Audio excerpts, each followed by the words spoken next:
Okay, I'm going to show you how to set an assignment, but where you don't want students to actually submit something. Okay, I'm going to add an assignment, and I'm just going to say read pages 10 through 30. Okay, I don't really need to describe this. I can say, though, if I want, highlight unknown vocabulary.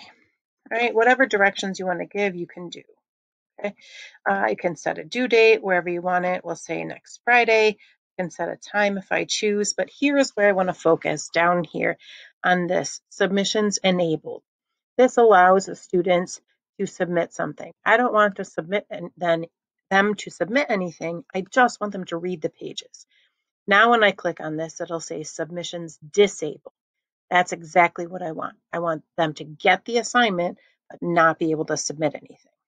Okay, and I'm going to publish this to students, and then I'm going to show you what it looks like on their end. So I'm going to click create.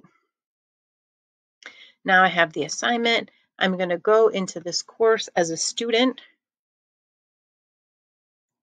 and you could see right here's the assignment. It shows up due Friday, September 25th. So it shows up as an assignment, tells them what they need to do. However, no submission. Okay, that is important.